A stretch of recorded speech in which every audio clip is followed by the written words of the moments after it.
Et en effet, bonjour à tous, bonjour. Bonjour, Jacques Wittenberg. Bonjour Bruno Le Maire. Le chiffre de la croissance, on vient de le dire dans le journal de 7h30, est tombé il y a quelques minutes. 7% en 2021, le meilleur chiffre depuis plus de 50 ans.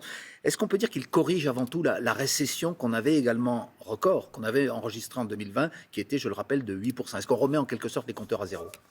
D'abord, c'est un rebond spectaculaire de l'économie française. Vous avez raison, ça efface la crise économique. Ça montre aussi la mobilisation de tous les salariés, des ouvriers, des chefs d'entreprise, des patrons de petites entreprises, des commerçants, des indépendants, de tous ces Françaises et ces Français qui se sont retroussés les manches pour arriver à ce chiffre, 7%, c'est spectaculaire, ce qui veut dire derrière des emplois, des usines, des entreprises. Et puis, ça prouve aussi que la politique économique du gouvernement est efficace. Mais est-ce que ça veut dire, lorsque vous dites que ça efface la crise économique, qu'on est revenu au niveau que l'économie française a retrouvé le PIB qu'elle avait avant la crise du Covid, c'est-à-dire fin 2019? Au quatrième trimestre, on est tout à fait exact, dépassé cette richesse qu'elle avait en 2019.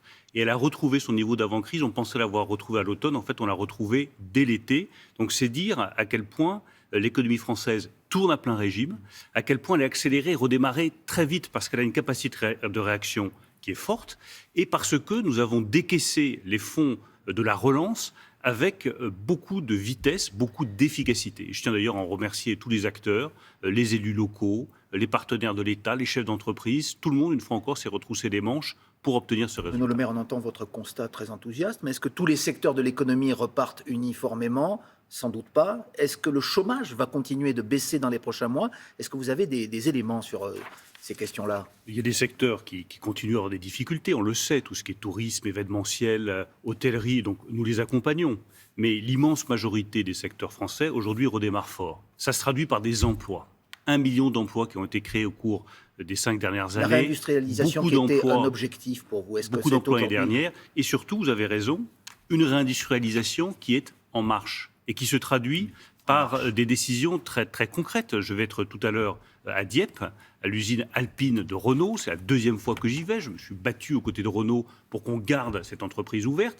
Et non seulement elle va être maintenue ouverte, mais le président de Renault, le directeur général, Luca De Meo, va annoncer que de nouveaux produits vont se développer sur ce site. Même chose du côté de Stellantis, grâce à l'action de Carlos Tavares, avec l'ouverture de nouveaux produits sur Sochaux. Même chose sur les batteries électriques, avec l'ouverture d'une usine dans le Nord. Donc nous allons réussir cette réindustrialisation. Vous avez dit que c'était aussi le résultat de votre politique. J'imagine que vous y incluez le quoi qu'il en coûte. Est-ce que c'est seulement le résultat de cette politique ou bien est-ce que c'est quand même une tendance générale en Europe, dans la zone euro? L'économie italienne connaît elle aussi un fort rebond. Est-ce qu'il n'y a pas une conjoncture qui amène aussi ces très bons chiffres?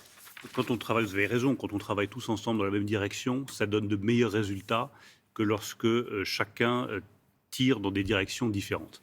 Tous les Français ont travaillé dans la même direction. La relance, la croissance, l'emploi.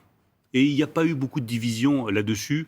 Tout le monde a été aux côtés du gouvernement pour faire face à la crise et obtenir les résultats que nous obtenons aujourd'hui. Les pays européens se sont coordonnés. Et au lieu d'avoir des politiques différentes, nous avons travaillé depuis 2 ans avec le président de la République à avoir une seule politique économique européenne qui a visé à protéger les salariés, protéger les entreprises pendant la crise. C'est ce qui nous a évité de perdre les emplois et de perdre les entreprises sans lesquelles on n'aurait pas pu redémarrer aujourd'hui. Ensuite, nous avons tous choisi la même politique de relance. Nous avons émis, comme on dit, de la dette en commun, c'est-à-dire qu'il y a eu de la solidarité européenne pour qu'on redémarre tous ensemble. Et du coup, le continent européen s'en sort très bien dans cette crise économique. Il est en train de retrouver de la vigueur économique, de la puissance économique. La France fait-elle mieux que les autres? Elle est dans le peloton de tête. Oui, l'Allemagne, l'économie allemande, par exemple, ne repart pas au même rythme. Tant mieux, mais je vais vous dire, on n'est pas là pour se dire, tiens, la France est devant les autres, formidable. Ce qui compte, c'est que tout le monde en Europe avance dans la même direction, crée de la croissance et nous permettent de créer de nouvelles chaînes de valeur industrielles pour qu'on ait en Europe et en France les emplois et les usines de demain. Alors il y a le chiffre que l'on découvre donc ce matin, 7% de croissance en 2021. Il y a eu des très bons chiffres du chômage pour l'année 2021 avec une baisse de 6%. Est-ce que tout cela n'est pas percuté néanmoins par une autre hausse dont vous avez vous-même expliqué les risques cette semaine, la hausse de l'inflation et en particulier celle de l'énergie? Vous avez parlé d'un choc comparable à celui de 1973, au premier choc pétrolier. Bien sûr, mais avant de venir à cette question d'énergie, ce que vous dites est très important. Le plein emploi est possible. La reconquête industrielle est possible. Le rétablissement de notre balance commerciale extérieure est possible. Voilà ce que disent ces chiffres. Nous sommes dans la bonne direction. Nous avons pris les bons choix économiques avec le président de la République. Et tout ce qui paraissait impossible depuis des décennies devient aujourd'hui à portée de main des Français si nous poursuivons dans la même direction. Mais avec une inflation qui ne cesse d'augmenter. Avec un risque, vous avez raison, l'inflation. Et dans cette inflation, soyons très concrets, c'est l'énergie. C'est les prix de l'énergie qui expliquent la moitié de l'inflation. Et c'est pour ça que, pour le coup, la France a été un des premiers pays en Europe à prendre les décisions nécessaires pour protéger les Français. Aujourd'hui, le prix du gaz, il est gelé. Si jamais le gouvernement, avec Jean Castex, n'avait pas pris cette décision, la facture moyenne des Français qui nous écoutent, elle aurait augmenté de 900 €. Insupportable pour les Français. Nous avons pris des décisions sur l'électricité. Si nous n'avions pas pris ces décisions, si nous n'avions pas renoncé à des taxes et demandé un effort à EDF, 350 € dans une semaine de plus sur chaque facture des Français. Ça, c'est votre politique, mais vous avez vous-même, je le répète, évoqué le choc pétrolier de 1973. C'est aussi le début de la courbe du chômage qui monte sans s'arrêter jusqu'à ces dernières années. Est-ce qu'il n'y a pas aussi ce risque ? C'est un choc qui est comparable, effectivement, par sa brutalité. Les prix du gaz, ils ont été multipliés par 4 depuis un an. C'est exactement la même chose qui s'était passée sur les prix du pétrole. En 1973, le baril avait été multiplié par 4. Et on n'aura pas les mêmes conséquences. C'est pour ça que je fais cette comparaison. Mais nous n'aurons pas les mêmes conséquences parce que d'abord, nous protégeons et parce qu'ensuite, je crois qu'il y a une prise de conscience partout en Europe et en particulier en France, de la nécessité de construire notre indépendance énergétique. Quand le président de la République dit il faut construire de nouveaux réacteurs nucléaires, il faut être indépendant par rapport à la Russie sur le gaz, c'est justement pour éviter de subir ce choc gazier et ce choc énergétique. Une croissance record, un chômage qui baisse, est-ce que ce n'est pas le bon moment, comme vous le réclament des milliers de manifestants hier dans la rue, d'augmenter les salaires massivement ? C'est une demande qui monte dans le pays, qui va être un des thèmes de la future campagne électorale. Quelle est votre position ? Je considère que cette demande est légitime. Cette croissance, c'est un chiffre. Et c'est un chiffre qui montre à quel point l'économie française est solide. Et à quel point, une fois encore, les mesures que nous avons prises depuis 5 ans donnent des résultats.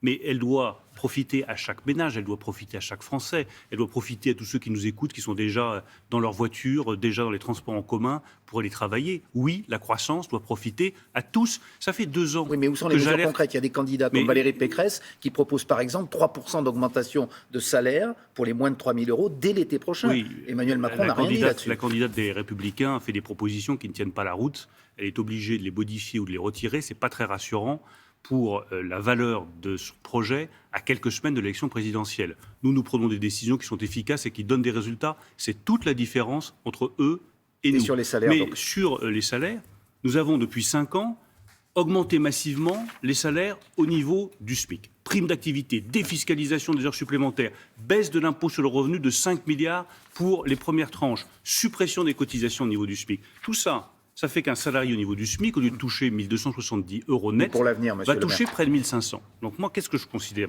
Que l'État a fait sa part du chemin. Et que désormais, comme je le dis depuis 2 ans, c'est aux entreprises aussi de faire leur part du chemin, d'ouvrir des négociations salariales. Et d'ailleurs, elles le font. Regardez ce qui se passe dans l'hôtellerie, café, restauration. Il y a un accord qui a été conclu pour augmenter les rémunérations, rendre les métiers plus attractifs. Moi, je salue les efforts qui ont été faits dans ce secteur-là. Et je souhaite que les mêmes efforts soient faits dans d'autres secteurs, parce que je le redis, ce chiffre de 7%, il doit se traduire en espèces sonnantes et trébuchantes pour tous ceux qui travaillent, tous ceux qui se donnent du mal, tous les salariés à qui nous devons ce rebond spectaculaire. Une toute dernière question, une réponse courte, s'il vous plaît. Qu'attend Emmanuel Macron ? Il y a une campagne qui est sortie hier, initiée par La République En Marche, avec vous 2022. C'est très énigmatique. C'est avec vous, mais sans candidat. Il a intérêt, comme ça, à faire durer ce faux suspense ?